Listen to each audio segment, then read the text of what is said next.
You've just heard a presentation on a very similar topic in terms of mapping the Milky Way using similar software, i.e. TED's EasyRA, which I think is one of the most brilliant pieces of software I've come across forever.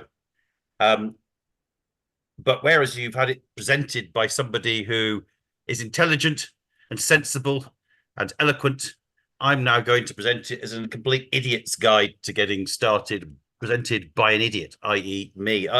I'm the chap in our astronomy group who has dropped a friend's ethos eyepiece, walked into some French doors and bent the dew shield on my telescope, had his telescope fall off my equatorial platform, etc., etc. So you get what a sort of person I am. So if I'm able to make it work, then anybody can make it work. And I do feel that this exercise of mapping the Milky Way in hydrogen is just not talked about enough. And the SARA scope in a box project is just wonderful and has really got me started back in radio astronomy again. Last year I was really quite ill and off work for 4 months, and as a result of that project, I got started back again. And had a whole range of success, and now I've got 6 live feeds of different things going on my website. I've gone absolutely bonkers. But to show you what sort of person I am, this is what we call snow in the UK. Some of you can laugh your heads off at that. And I suppose the question is, what's the deliberate mistake? And the answer is, my attempted interferometry there, the aerials are pointing north-south rather than east-west, which is clearly a bit erroneous. But there we are. Anyway, I will carry on. Oh, for those who might think that M6THO means that I'm a knowledgeable person when it comes to radio, that's the British Foundation Radio exam, which means I know just about nothing, really. But it's great fun to have a go at it. Now, here we are. Okay, so as I seem to have missed most of the talks of Mum's illness, I don't exactly know what's been covered, and a lot of you will know this, but I was a bit surprised on some of the SARA Sunday evening sessions, when I have talked about these things before, to have various people contacting me and saying, these are experienced radio astronomers saying, this is something I've been hoping to do for ages, but never quite started, and you've encouraged me to have a go at it. So hopefully today there'll be somebody who, you may have heard of this before, you may know an awful lot about it, an awful lot more than me, but perhaps you've never tried. And so I would recommend that you have a go. Things have changed. In particular, you can now get the equipment very cheaply, as the SARA Scope in a Box project has identified. Software-defined radios coming in at, well, I'm working in pounds, it's not that far of dollars, I suppose. So about $40, $50, I guess. And likewise, New Elect produce a hydrogen line filter at about the same sort of price, 40 or 50 quid. And then you just need some relevant aerial to use, and the range is incredible. You can from making your own to be able to buy them off the shelf. And the Scope in a Box project, its most amazing feature is the manual that comes with it, which is just talks you through step by step, complete idiot's guide. And I can see why people in high schools are adapting it there in the US. And the software that you have produced in that package is also well put together and works very well. So we're talking about 1,420 megahertz, thereabout, mapping the Milky Way. And I put this up because this is a picture, first of all, just to show what it looks like, because not everybody actually knows what they're looking at. And particularly when they're looking for a hydrogen result. And certainly people like myself who've never done it before, what you tend to find is that we're always thinking that some sort of peak is going to occur. But there is a peak, but the important thing about it is it's quite a broad peak there around the 1,420 megahertz level. And if you do see just straight lines going up and down that are very narrow, then they're interference. And as I've marked on there, you've got the power, and then you've also got a range of frequencies that prevent that broad peak, which represents the Doppler shift, as our last speaker presented very well. So again, I'm sure you all know what Doppler shift is. This is as much as anything for my benefit, and for perhaps for people who've never come across this before, to show the demonstration of a change in the sound of a car, or as the example that I always think of is a train going past you on a station platform where the noise is quite low in frequency as it comes towards you, and as it goes, sorry, is that right? Forever. Is it low or high? I get mixed up, and then it changes suddenly when the train's gone past you. And the same thing happens with light. So here we are. Here's I found this on the internet somewhere, and shows the difference between the spectral lines of hydrogen and how they might shift if they're red shifted or blue shifted, which is really what we're picking up with that broad peak on that graph there, and that's what we're using to turn into our map of the Milky Way. Mentioned aerials, so when I listen to the Sunday night meetings, the number of people there have got these 3-meter dishes, which sound quite fantastic. I don't think I've got a garden that would fit a 3-meter. Do you like it? Right. Sorry, I've got feedback from somebody speaking there. I wonder if you could mute your microphone there.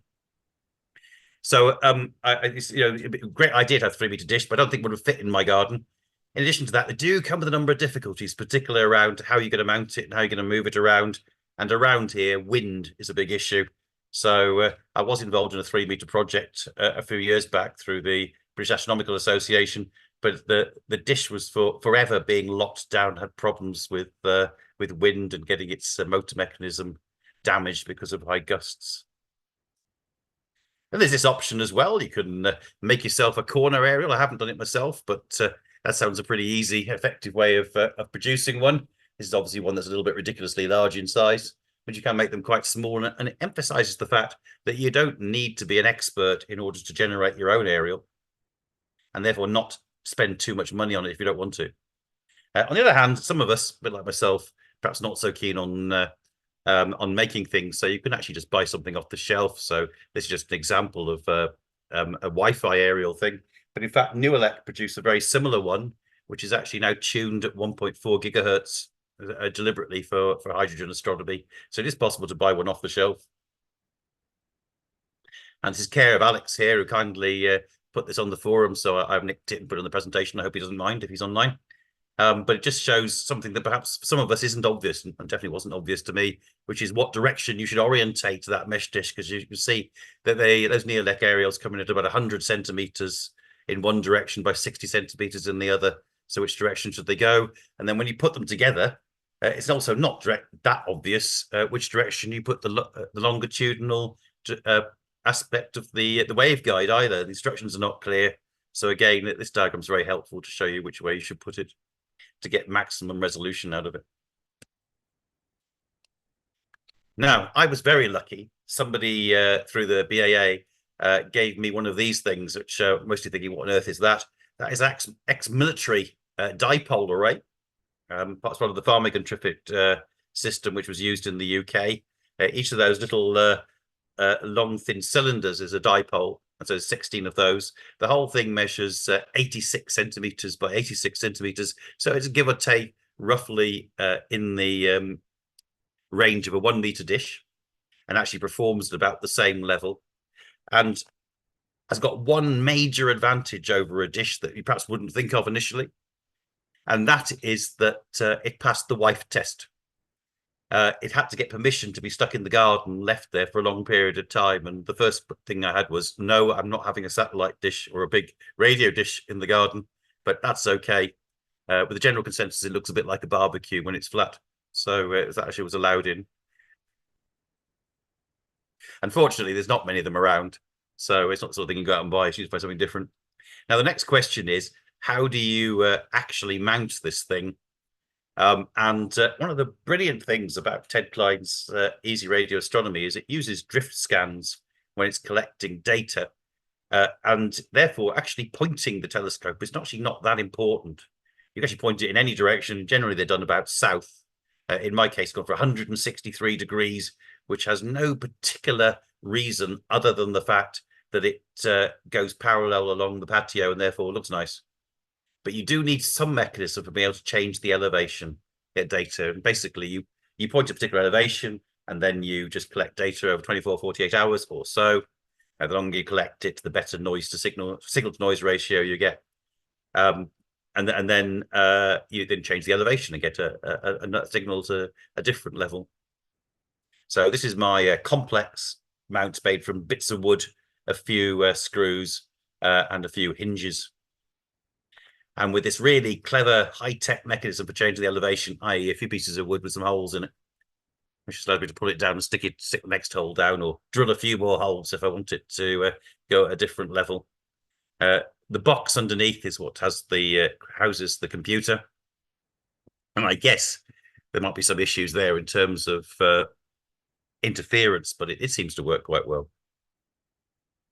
Now, I mentioned the fact about these Sawbird hydrogen filters. Again, most people in this conference may well be aware of these, but in case you're not, so Nulek produced them. They're quite interesting little devices. Here in the UK, they're about £40. I guess it's going to be the same in, well, whatever the dollar's equivalent to that, as a few guys. So they use SMA connectors. All this stuff uses SMA connectors these days. And they contain, I think it's a 50 megahertz plus or minus hydrogen filter with a cascaded double amplifier within it to increase the size of the signal. So it tends to work very well, quite effective for this purpose. And for this basic mapping exercise, you only need one of these on the cable. And I mentioned easy radio astronomy. You'll have heard about that in the last presentation, and quite possibly in other presentations during the last 2 days. But just to mention it again and give Ted another sales pitch, it's a brilliant piece of software for getting started. The advantage of using, so if you go back to the SARA scope in the box package, the one that's recommended there is SDR Sharp, and I guess that does have a particular advantage, which is that it is a piece of software that can be just loaded up and you get started without knowing anything. The only slight disadvantage of using Easy Radio Astronomy is that it's a set of Python scripts. And if, like me, you'd never used them before, you have to learn how to actually install the Python scripts and get those to work.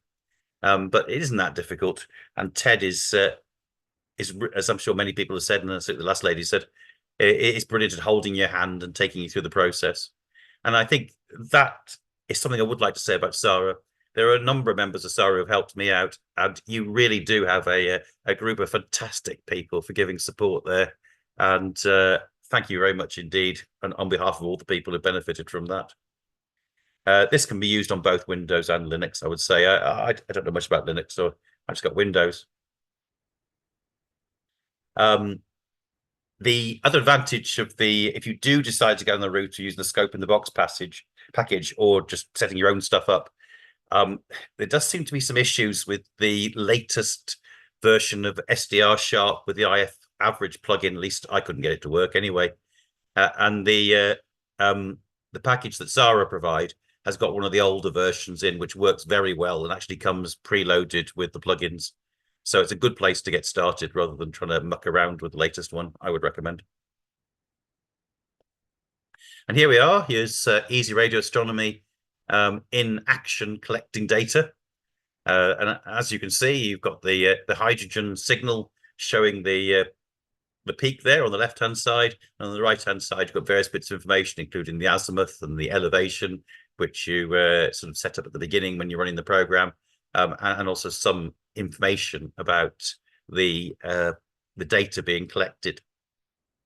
One thing I would point out to you, just to hold on to, and we come back to in a minute or two, in a very short minute, is first of all, there's something there that you see just below the, well, let's start at the top. It says new plot and new file. Just below new file, you've got a couple of options there. I've got a rev div ticked, or you've got rev sub or off. Now, what that's doing is it's actually using a reference and taking that away from the signal that's being collected to give the signal that you see live on the screen. We'll come back to that. And also, if you look below at the sort of light blue graph, you can see that there seems to be a sort of like a sawtooth pattern going up and down. And we'll come back to that in a minute or two now and explain what that's all about. Before we do that, I mentioned the Nulek aerials. So obviously, I tend to be using this Farmigan array, which works quite well. But on the right there is one of the Nulek aerials, and the Easy Radio Astronomy graph there is showing a comparison. at roughly the same time of collecting data from both aerials. So you can see that the Newark aerial is performing at about the same level. So it's a reasonably viable alternative, with the advantage it's actually obtainable and it can be bought straight from Amazon. And closer to you guys, Newark's based in Canada, whereas for us, we have to get them imported. Although if anybody here is from on this conference from the UK and you're following me up today and you go to look on Amazon trying to find this Newark aerial and think I can't find it, then what you do is just go to Amazon.com, the American site, and order it from there, and they'll post it out to the UK. A little bit of extra postage and tax, but it's otherwise it works well. Right, so now that's sort of the pattern, and I mentioned about the dev bit. I mentioned calibration. So you're all radio astronomers, so you quite an expert on this. For me, I came from a background predominantly of visual astronomy and then a little bit of astrophotography, but otherwise was quite naive to the radio side of it. Didn't really understand most of it. So for me, it's easy to think of it as doing a similar job to flats and darks in astrophotography, where it allows you to tease out more signal out of the data. There are various ways to do it. In SDR Sharp, they use a thing called IF average plugin to help with this. Another way of, and then on that, you can actually then choose something to calibrate it. I started off by, as you can see here, this is a 50 ohm dummy load. So the idea here is that you disconnect your aerial and you connect your dummy load to it. And now you've still got the software-defined radio. You've still got the computer, and you've still got the Sawbird low noise filter, an amplifier, and you've got all the wires in between. So they're still there, and any signal loss or change that occurs as a result of those is still being picked up by the program. But the dummy load at the end leaves that as being all you get, and nothing to do with what's outside the system. And so then you can take away that from the signal that you collected with the aerial in place, and it helps to remove the effect of, say, the various bits of the aerial, so of the radio and amplifier system, etc., to give you a better signal as to what's coming from the Milky Way. So that's what I started with. There is some problems with using a dummy load in that way, although it's a nice sort of repeatable way of getting a calibration. If you do that actual get the dummy load signal at the beginning and calibrate it, which is what happens with SDR Sharp, and then you carry on through the whole of your drift scan overnight, well, the problem is your computer and amplifier and SDR, etc., their response changes quite radically with temperature and other effects on the system. So it might be that calibration signal is no longer entirely the right one halfway through the night, and then earlier in the morning, and then during the day the next day. So it'd be much better to have something that can be that actually is changing constantly as the system itself is changing on the basis of signal, etc. And in easy radio astronomy, there's an option to use an offset signal, a signal offset. So basically, every other sample is collected using the same system, including the aerial, but at a different frequency. In this case, I followed Ted's advice and used one at 1,423 megahertz, so 3 megahertz offset. And that's why that sort of effect that you saw back on the previous graph was there, because what was happening is every other sample was being collected at 3 megahertz higher, and then back down to 3 megahertz lower again. And at 3 megahertz higher, you don't collect any of the hydrogen. So that allows you to create a calibration, which then is occurring virtually live with the signal and changes itself as the temperature, etc., changes, and hopefully gives you a better signal at the end. And here's an example of what easy radio astronomy collects. Felicia will be well aware of this. You'll see many of these graphs. As you can see there, the program will plot for you a background sky graph with known radio sources, and that's everything that looks great on there. And then you get the green dots, which are my data. And as you can see, there's some relevant bumps as it crosses the Milky Way on both sides. And that's each one is the drift scan that's occurring over 24, 48 hours. And then the different heights represent the different elevations. Now, for us beginners, like Felicia and myself, the great thing about this program is you don't need to do any calculations very much. You don't need to really know what you're looking at, and you don't need to be able to calculate things like what the RA or declination or anything like that is. The program does it all for you. All you need to do is type in your azimuth and your elevation, and the program will sort out everything else, including which part of the sky it's looking at and where it is on the map. It's also remarkably resistant to interference. Brilliant. I mean, especially around here. I'm right in the middle of the town. Just around the corner from a supermarket, houses all over the place, radio interference left, right, and center.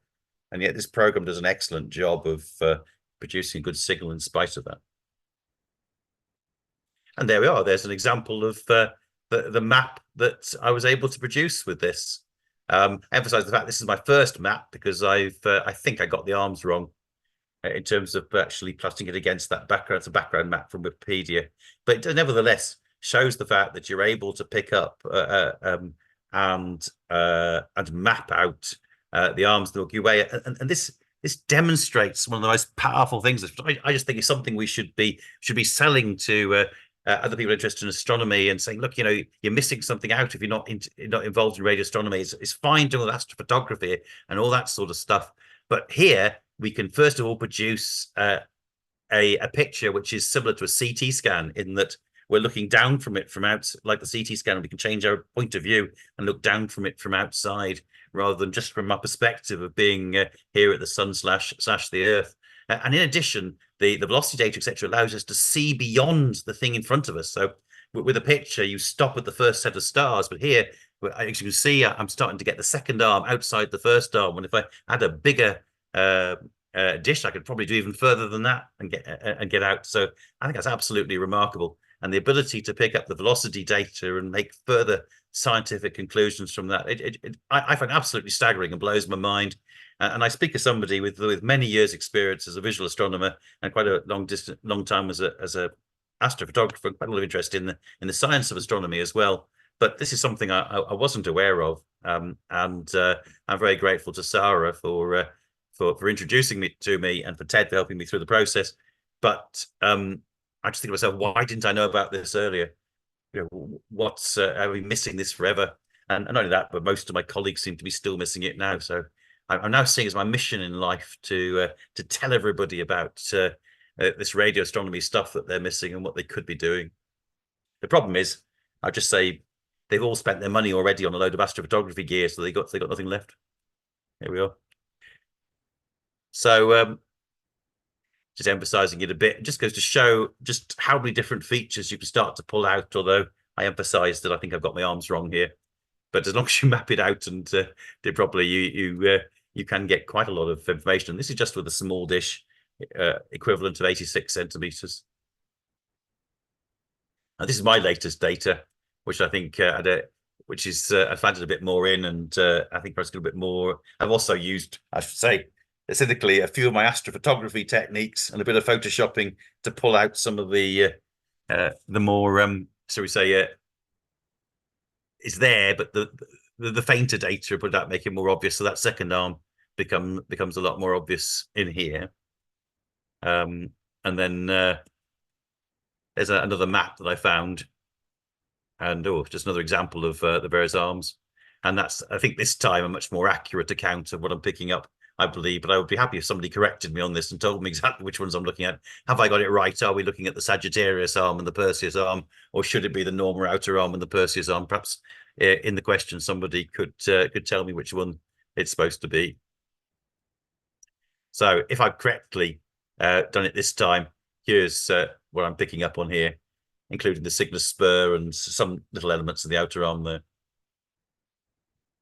Now, this is something off Wikipedia, just to watch you. I mean, again, everybody knows about the idea that we have dark matter that doesn't explain the rotation of the universe. But I don't know about you guys. Maybe you understand all of that. Well, at least I understand it, but we can feel what it really means. But I thought this little graphic does an excellent job of showing the difference between, on the right-hand side now, when you can see it, it'll be the sort of the sort of wheel effect where everything's sort of turning at roughly the same time, whereas the left-hand side where there's a difference in speed. So I'm going to get this started in a second, and I want you to watch is the speed of the outer stars, or these are not actually stars, are they? They're actually the stars, either stars or star-forming areas, versus those on the inner arms. And if you can look on the left-hand side, the ones on the outside arm are moving much slower than the inside ones, and the one on the right-hand side are moving much faster.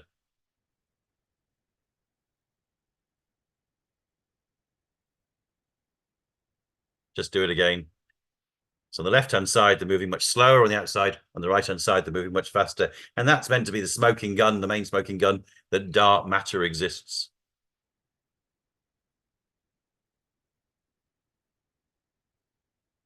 Now, again, when I started this exercise, I was quite interested in being able to pick up hydrogen. And I had actually no idea of all the things that I would be able to do with it. And I certainly didn't realize you would demonstrate the smoking gun for dark matter. But here we are. Here's my I did miss most of Felicity's talk, so maybe she talked about this herself. Apologise for repeating it, but here's my data on this.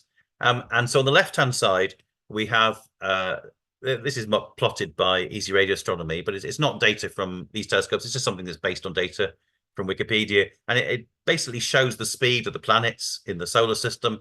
And this is as Kepler would have described it. And you can see there that Mercury, close to the sun, is moving much faster than Venus, Earth, Mars, etc. All the way out, things get slower, as we saw in that graph. On that graphic on the left-hand side with the Milky Way. On the right-hand side, we've actually got this time my data. This isn't anyone else's, my data. And although it's not an exact flat line as it's supposed to be, nevertheless, it is certainly not the same graph that you see on the left-hand side. If Keplerian rotation applied to the whole Milky Way, as that previous graphic would have shown the left-hand side, then you'd expect something similar to that planetary velocity curve. But in fact, we don't. We get something much more a close plot, a flat plot. And whatever else you say about it in terms of its accuracy, it is absolutely different. In fact, it's closer to a flat line. And you can see there that mine's saying that the sun itself is moving at speed about 243 kilometers per second. Published data is about 220, so it's not so far off, 10% off. This graph is about as far as I'm able to do, so I can go from about 4 kiloparsecs out to about 8 kiloparsecs, which is where the sun is, using this type of system and software to collect the data. You can't actually go any closer to the center than 4 kiloparsecs, but nevertheless, it's enough to demonstrate, amazingly, to demonstrate dark matter from your own backyard in a highly radio polluted area, with an idiot like me trying to get it working. All right, that's just another rotation curve. Other things you can pick up. This is using the data this time to actually calculate the mass of the Milky Way at different distances from the center. So I've just got the mass of the Milky Way with the mass of the Milky Way at 1 kiloparsec out, 2 kiloparsecs out, 4 kiloparsecs out. Again, quite amazing. Now, in terms of what you record the data on, I put this in just for an idea.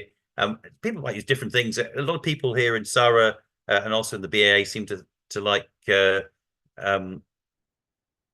things like Arduinos and Raspberry Pis and things to collect their data. It does mean you need to learn to use those devices, and that is actually one of my next projects. But at the moment, I don't use it, so I wanted something that I could actually understand, and basically the only thing I understand is Windows. So on that great mighty place for buying radio equipment nice and cheap, i.e. eBay, I find these little mini PCs. Now in the UK, I don't know what it's like in America, but in the UK, firms have really moved over to these little mini PCs. They don't take up much room on the desk. That means they can fit more employees in the same space. And when they come to change them and get rid of them, the thing is there's basically no secondhand market. Nobody wants a mini PC for home use. You either have a large gaming PC if you're into that, or you buy a laptop or a tablet, but you don't buy a mini PC, and they don't have any graphics card in them anyway, and they don't come with a monitor. They don't come with keyboards, etc. So what average person would want one of these things? So which means for about £85, I'm able to pick one up with a decent processor, reasonable amount of RAM and an SSD. So, and if you want something a bit more than that, for a few extra pounds, you can go to an i7 and 16 gigabytes of RAM and a 1 terabyte SSD for about 120, £130. But I mean, they're absolutely brilliant for this purpose. You can see I call it my stack there. I've now got about 8 of these things, the different projects I do. And I use one for each of the radio astronomy experiments, simply because if I put more than one on a single computer, they have a habit of interfering with each other, or if I have to change one, it tends to take all the projects down. So just go with one each, and that's what I've got in that box that's underneath the aerial, together with the SDR and the LNA. There we are. There's my box.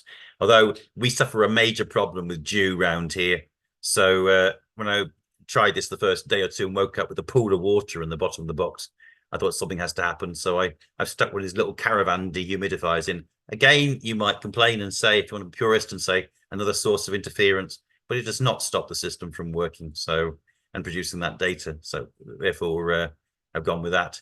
If for those of you who know these things and are wondering what on earth that gold device is on the box there next to the Sawbird, at the beginning I started this, I thought I needed an extra amplifier. I didn't, so that's gone, but it was there at the beginning. Oh, I mentioned the Neuralink aerial. If you are buying the Neuralink aerial, I would just say this one was blown over and it was on grass. And I was a bit horrified to see that it cracked it cracked the mesh. It's not very strong, so just be aware of that. Right. I did think that I'd have a go at doing this with a cantenna, which I'd heard a lot of you speak about. So here's my go at making a cantenna. This isn't actually mine. This is just a picture I found somewhere. Actually, sourcing. So a cantenna is an aerial that you just make using an old can, using a coffee can. It's a certain sort of size. One of the larger ones are very helpful. Although it's more important how long the waveguide is inside and how far it is from the bottom of the can than perhaps the size of the can. I had some difficulty sourcing those until I eventually again found them on that almighty eBay. You can look up online with some nice calculators that tell you how big things ought to be. And then that's my go at making one. So you can see sort of soldered together with an N-type connector on the end. And so on the left-hand side, that's a very high-tech waveguide, which is in fact a paper clip, which has been stretched out and just cut to the 49mm size and soldered onto the end of the inside of the N-type connector. Then there's some method of changing the elevation for this, and so I put this in again, just an idea. If you, especially if you're here in the UK and can't find anything, you can buy these things on eBay again, which are meant to help you for mounting your aerials on the roof, and a couple of those, and allows you to change the elevation quite well. So there we are outside. Hardly the most beautiful piece of kit. Covered in cling film at the top to try and stop the water from collecting inside it. And here's first go at using it. As you can see, probably not quite as good data as the Farmigan array, but at least we've got a bump that's appearing where the Milky Way is. And again, you can see there's some air, but again, there's not quite as good a signal as the Farmigan array, not as pure. There on the left-hand side, you see it mounted on the end of the Neuralink. That was just a convenient way of mounting the can. It wasn't actually using the Neuralink aerial anyway. Unfortunately, when I came to actually then plot the data in Easy Radio Astronomy, although you can see some signs of the arms there with that bold yellow line in the middle, what's most obvious is there's an enormous amount of interference on this cantenna. So it really hasn't performed anywhere near as well. And again, comparing with the Farmigan array a bit later on, this is at the same time. You can see the Farmigan array's got a nice clear hydrogen peak, but the cantenna on the left-hand side, it is there, but it's a bit poor, a bit poor. Right, so I'm just about finished now. So a few bits of advice for newbies like myself. You could do this. I would recommend getting a lot of support and advice from SARA or BAA if you're in the UK. At the beginning, you're going to need to use quite a bit of time just to get started. Bear in mind that everything radio astronomy is about making lots of mistakes and redoing it. And again, that's part of the fun, and that's what it's all about. Don't be embarrassed that you don't know enough. There's a lot of people around there, and I'm sure there's a lot of people today on this in this conference who know far more than I'll ever know about this and everything else. But there's no point in feeling embarrassed about them. They're there. They're really helpful guys and girls, and just turn to them for help rather than feeling embarrassed or something. And feel free to ask questions. When you are getting things working, again, don't be too worried that people will come in and start telling you that things should be done differently. That is perhaps just an important message. There are 100 ways to kill a cat, and things can often be a lot better. But when you're starting off, you want something that works and gives you the fun and the excitement of picking it up, rather than perhaps worrying too much about purity and getting perfect results. And then just one little throwaway comment about elevation azimuth. Don't guess it, even though it seems to be obvious. What I have found is that on a smartphone you can download a nice free app for to act as an inclinometer to measure your elevation, and also a compass can be downloaded. So it's very easy to get some more precise measurements. And as I said, easy. It's radio astronomy street is very robust to interference. Oh, another thing, if you're using Windows, updates can be a real problem with some of the software that we use for radio astronomy as a general thing. And I found this nice little app that you can download free of charge called Update Blocker, which is brilliant. You click the disabled updates and it switches everything off. Very handy. Or if you want to re-update it again, switch it back on for a second. Okay, no programming knowledge required or known. And that's just me and my website. And thank you very much indeed. All right, thank you. Any questions or comments for Dr. Andrew? I'm curious about that phased array. I'd like to know a little more about it. Oh, I would like to know a little bit more about it as well, but if you can find any information, I'll be greatly appreciated. It's virtually impossible to find out anything about it.